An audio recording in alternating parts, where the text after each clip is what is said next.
So question 2, what are quantum numbers and what information do we get from the quantum numbers n, l, and ml?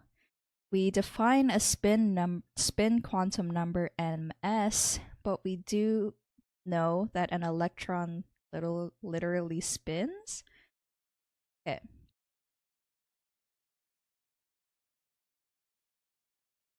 So quantum numbers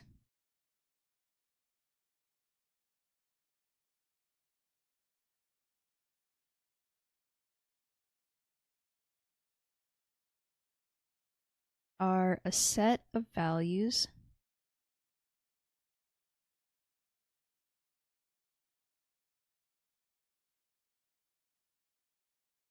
that are assigned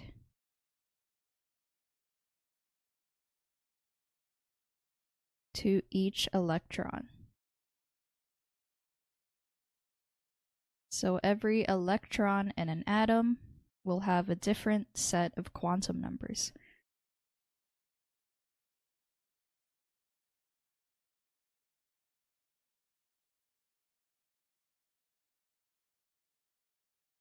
Okay, so first we have our n value.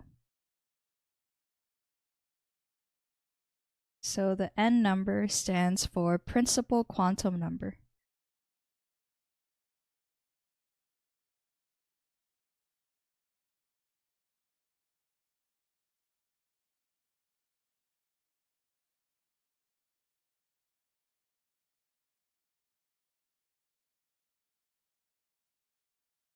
And what the energy value kind of stands for is that it represents the energy level of the electron.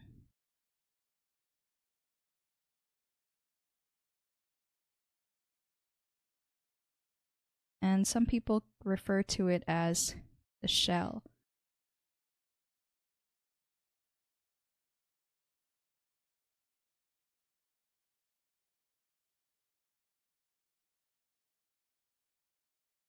Okay, so the second quantum number is your L value.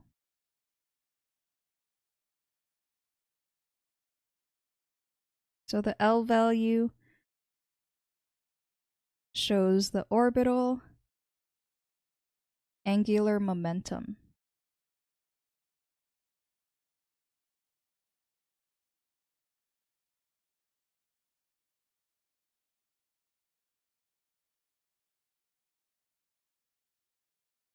Which is representative of the shape of an orbital.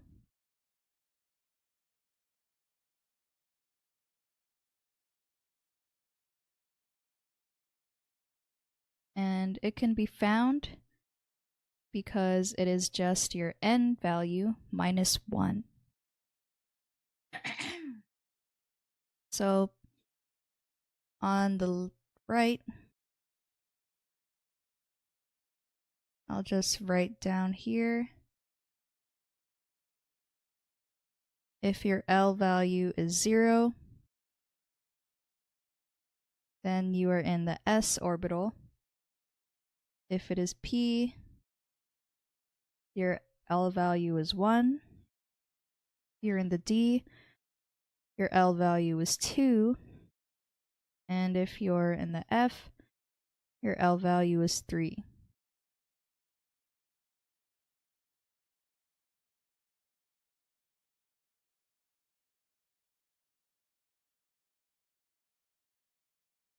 Okay, so next we have your ML value.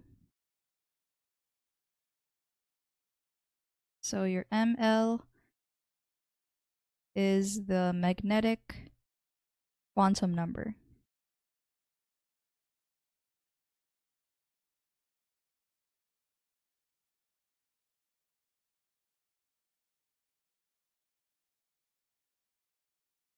So your ML values show the number of orbitals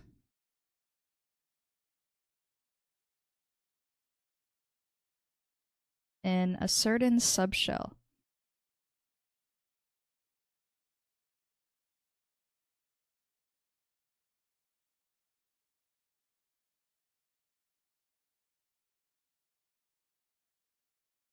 And generally speaking, it can range from negative L to positive L.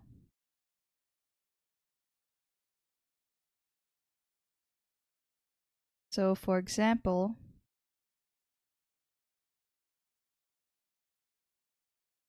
if your L is equal to 2, then your ML ranges from negative 2 all the way up to positive 2.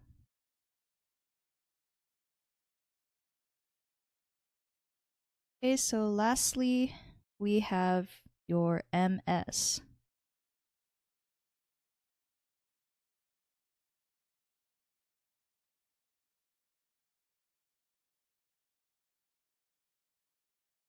So this tells you the electron spin.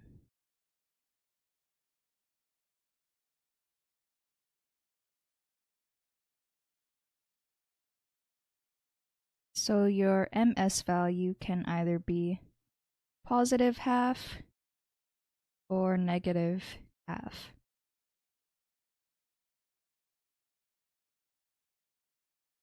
So basically, we know that each orbital can have 2 electrons.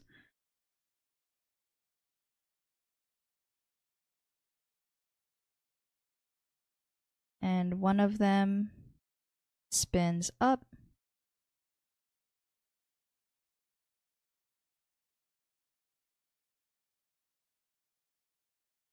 and the other spins down.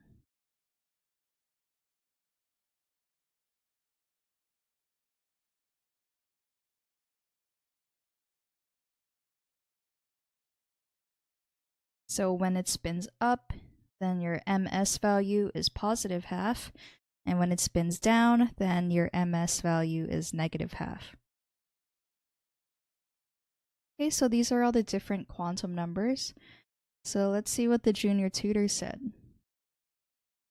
Quantum numbers are a set of values that can be assigned to each electron that, when all electrons' quantum numbers are accounted for, should have a wave function that should comply with Schrödinger's equation.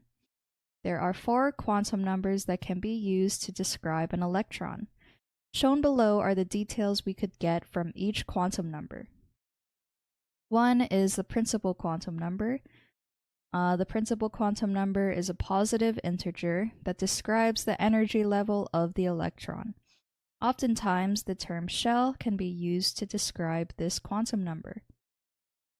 2, we have the orbital angular momentum, L. The orbital angular momentum describes the shape of an orbital. Its value can range from 0 to n-1. For example, if the principal quantum number is 4, then the possible values for the orbital angular momentum are 0, 1, 2, 3. Each of these values describes different types of subshells. Moreover, an orbital angular momentum with a value of 0, 1, 2, or 3 is often referred to as S, P, D, or F subshells, respectively. Okay, so next we have the magnetic quantum number, ML, which describes the number of orbitals present in a certain subshell. The permitted values for this quantum numbers are integers from negative L to L. If the orbital angular momentum has a value of 2, then the magnetic quantum number has 5 possible values: negative 2, negative 1, 0, 1, or 2. This means that in the D subshell there are 5 orbitals present. Lastly, electron spin, ms. The last quantum number describes the spin of the electron. This can be either positive half or negative half.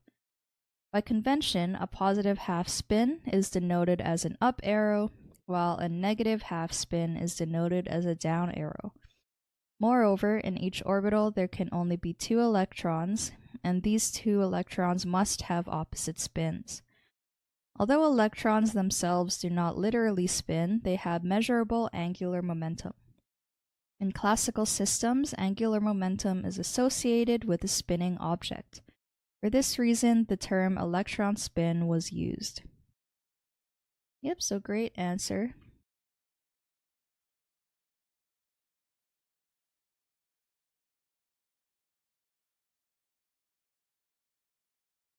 And we can move on to question number 3.